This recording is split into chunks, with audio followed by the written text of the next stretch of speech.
ডাল হয় ভাই? এটা ডাল হয় কেমনে? ম্যানেজারিয়াল নিয়ম জানেন কোনো? তাহলে ফাইজলামি করে দরকার নাই। আপনি এবং আপনার মালিক সহ টোটালি বসে সিদ্ধান্ত নেন 15 দিনের মধ্যে আপনারা শিক্ষার্থীর জন্য কি করতে পারবেন। এটা মানুষের মুখে মুখে হয়ে যেতে হবে সূর্য হোসেন হলের ক্যাফেটেরিয়া ভালো হয়েছে। 15 দিনের মধ্যে যেতে হবে, কোনো নো এক্সকিউজ, কোনো কথা শোনা হবে না।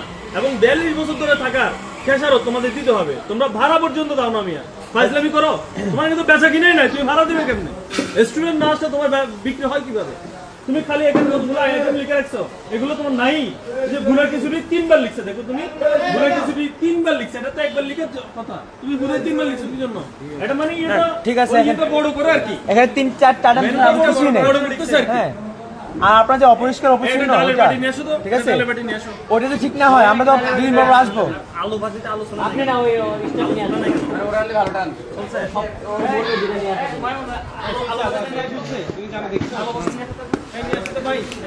আপনি আলুর এই অবস্থা কেন? আপনি আলুর এই অবস্থা কেন?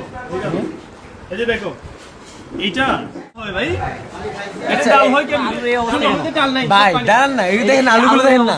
শুনো শুনো, আলুর অবস্থা দেখ, ওটা নিয়ে আসো, আলুটা নিয়ে আসতে বলো কর্মচারীকে বলো। শুনো শুনো ভাই, শুনো শুনো, তুমি অনেক কথা বলতেছো। এই যে ডালের মধ্যে কোনো ডালই নাই, এই যে ডাল যা আছে এগুলো তো মিশে নাই, এগুলো তো বালের পানির মতো ভাই। এটা কি? এটা কোনো ডাল হইলো? এটা মানুষ খাবে কেমনে? এগুলো আপনার তোমার যে এতবার বলা হয়েছে, তোমাদের তো কোনো কাজ হয় না। এখন যারা মিস্টেকের ডালগুলো ইউজ করবে আমি দুটো কি কি তুমি খালি মানুষের দোষ দাও? তুমি তো এই যে ডালটা যে ঘুটে নাই ভালো করে, এটা যে রান্না হয় নাই, এটা দিয়ে তুমি কি বলতে চাও বলো? এরপর পানি স্পষ্ট দেখা যাচ্ছে রে ভাই। এটা মনে হচ্ছে পানির সাথে কিছু হচ্ছে যে হলুদ মরিচ মিক্স করছে এগুলো। আলু তো ছিলাই নাই। আপনি আলু ভাই আপনি অন্যটা অন্য স্বীকার করেন, অন্য হইতেছে, কিন্তু এক্সকিউজ দিবেন না ভাই, প্লিজ আল্লাহর রাস্তায় এক্সকিউজ দিবেন না।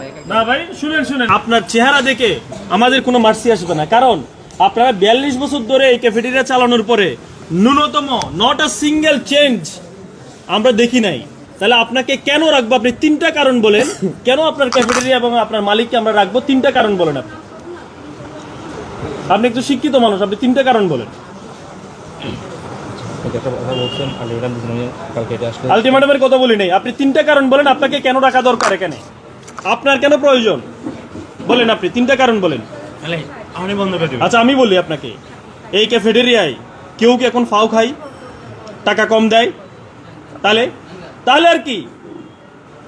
আপনারা আলু খাওয়াচ্ছেন পচা, ডালের মধ্যে ডাল নাই, তাহলে কি কোন ধরনের আচরণ ভাই? একজন কর্ম